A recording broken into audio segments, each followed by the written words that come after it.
जी हाँ बिल्कुल, दाढ़ी वाला। उसमें नारायण दत्त तिवारी का भी नाम था, उसमें माधवराव सिंधिया का भी नाम था, उसमें नीति शुक्ला का भी नाम था, अडवाणी साहब का भी नाम था, शरद यादव का भी नाम था। वो राजनीतिक दलों की सीमाएं टूट गई थी और वो कोई स्पॉन्सर नहीं था, वो खुल गया इसलिए कि जांच एजेंसियां उस बात में जांच कर रही थी कि अयूब ठाकुर नाम का एक आदमी लंदन में बैठा हुआ कश्मीरी आतंकवादियों को पैसे भेजता था, उसका जो कंड्यूट दिल्ली में था शाहरुद्दीन गौरी, वो जामा मस्जिद इलाके में जब पकड़ा गया तो उसके पास से जो जानकारी मिली उसके आधार पर जैन बंधुओं के छापे मारे थे। पूरा देश जानता है कि जैन बंधु जो थे वो ऊर्जा मंत्रालय के ठेके लेते थे और सारे राजनीतिक दलों को रिश्वत दे करके वो ठेके हासिल करते थे और किस किस व्यक्ति को कितने कितने पैसे दिए उसकी डायरी में वो पूरा ब्यौरा मिला। अडवाणी जी को इस्तीफा देना पड़ा, मदन लाल खुराना को इस्तीफा देना पड़ा और एक ऐसा मजबूत केस निकल करके आया जो देश की सुरक्षा से भी जुड़ा हुआ था मामला और उसमें से 3 लोगों ने टेलीविजन चैनल पे, राजेश पायलट ने, शरद यादव ने और एक और व्यक्ति ने चैनल पे ये कैमरे में स्वीकार किया कि हाँ हम राजनीतिक व्यक्ति हैं, हमें लोग चंदा देने आते हैं, हमने चंदा लिया, ये पैसा आया था। शरद यादव ने तो कहा कि मुझे तो चिमन भाई पटेल लेकर के किसी आदमी को आए थे तो उसने दिया था। ये एक्सेप्टेंस हो जाने के बावजूद अडवाणी जी ने एक्सेप्ट नहीं किया कि उन्हें पैसा मिला है और उस मुकदमे को डाइल्यूट किया गया। उसमें कांग्रेस भी शामिल थी, उसमें भारतीय जनता पार्टी भी शामिल थी, उसमें जनता दल भी शामिल था और जो छोटे दलों के नेता थे वो भी उसमें शामिल थे और उस केस को इस आधार पर रद्द कर दिया गया कि ये जैन की जो हवाला डायरियां हैं इनको अकाउंट बुक्स नहीं माना जा सकता। क्या मजाक था। और जिस आदमी ने वो जजमेंट दिया था उसको अल्पसंख्यक आयोग का अध्यक्ष बनाया गया। और देखिए कुल प्रयोग को कैसे होता है, किस तरह से न्यायाधीशों तक को भी रिश्वत दी जाती है, उसका एक उत्कृष्ट उदाहरण वो जैन हवाला कांड था। और उसके बाद से लेकर के 10 उदाहरण अभी मैं गिना सकता हूँ। अभी ये जो कोयला आवंटन का मामला हुआ अभी क्यों बीजेपी ने चर्चा नहीं होने दी, क्योंकि उनके मुख्यमंत्रियों के पत्र सरकार के पास मौजूद थे। संसद में चर्चा होती तो यूपीए सरकार कहती कि मान्यवर आप ही लोगों के मुख्यमंत्रियों ने कहा था कि इस नीति को जारी रखा जाए। उनके हाथ तले हुए थे, इनके हाथ तले हुए थे, दोनों में नूरा कुश्ती हुई, पार्लियामेंट का सेशन नहीं हुआ। अब 22 नवंबर को होने वाला है। अब हमको देखना होगा कि क्या ये दोनों पार्टियां जो सरकारी पार्टी और मुख्य विपक्षी दल किस रूप में इनका चेहरा सामने आता है। बिल्कुल पेडनेकर साहब, आपका क्या कहना है इस चर्चा के आखिरी दौर में हम लोग हैं, क्या लगता है आपको इन तमाम सियासी पार्टियों में जिस तरह से अब जो पिछले अगर हम बात करें पिछले 15-20 दिन के अंदर जो माहौल बना उसके बाद ये बात सामने आ रही है कि हाँ कि एक तरह की अघोषित अंडरस्टैंडिंग तमाम सियासी पार्टियों के बीच में कि साहब हम एक दूसरे के व्यापारिक हितों को नहीं डिस्टर्ब करेंगे।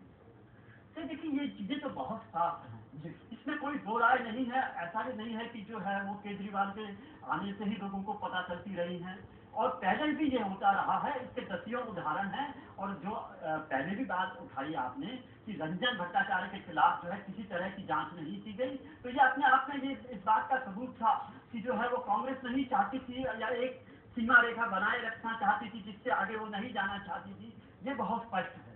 पर लेकिन एक बात यह है कि हमारे पास में जब तक भ्रष्टाचार को आखिरी सिरे तक पहुंचाकर अपराधी को दंड देने की व्यवस्था नहीं बन पाएगी तब तक भ्रष्टाचार खत्म नहीं होने वाला और वो व्यवस्था हमारे पास में नहीं है। जब तक जांच की व्यवस्था और जो है ऐसी जुडिशरी जो एक निश्चित समय के अंदर जो है कुछ कर सके, कुछ सजा दे सके लोगों को। आजकल जो है वो 3-3 साल तक मुकदमे चलते हैं, न्यायिक प्रक्रिया को तेज करना नहीं होता, कुछ नहीं कर। जी सत्या जी, बिल्कुल संक्षेप में आपकी आखिरी प्रतिक्रिया पूरी चर्चा में वक्त कब है?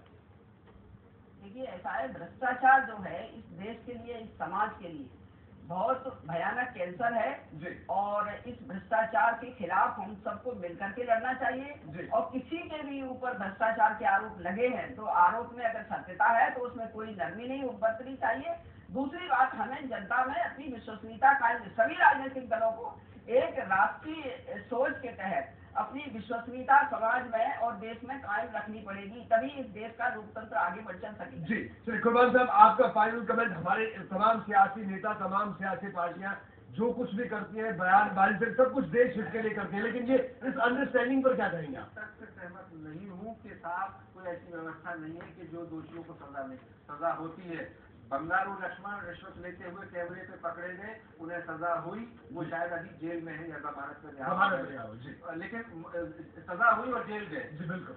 अब ये सिलसिला शुरू हुआ है और जिस सीबीआई पर आरोप लगता है कि वो पक्षपात करती है, सत्ताधारी दलों को लाभ पहुंचाती है, उसकी निगरानी में सुप्रीम कोर्ट की निगरानी में जब वो जांच करेगी तो 2G स्पेक्ट्रम का मामला हो, चाहे CWG का मामला हो और चाहे दूसरे मामले हो, वो सच आएगा सामने। आपको याद होगा आज से 15 साल पहले जब जुडिशियल एक्टिविज्म नाम की चीज चली थी और सुप्रीम कोर्ट में एक के बाद एक फैसले सुनाए थे, justice JS Verma supreme court के मुख्य न्यायाधीश थे, बहुत सारे मामले खुले थे, लेकिन उसको कवर अप करने की कोशिश की गई क्योंकि हमारा जो राजनीतिक तंत्र है वो इतना गल और सड़ गया है कि वहां और पैसे का इतना बोलबाला हो गया है और परिवारवाद उस पर हावी हो गया है। कश्मीर से कन्याकुमारी तक और कश्मीर से कोई मत तक सिर्फ एक नारा है हर राजनीतिक दल का, love me and love my lord, यानी मेरे और मेरे बच्चों को प्यार करो, इन्हीं को सत्ता दो और दूसरे किसी को सत्ता मत दो।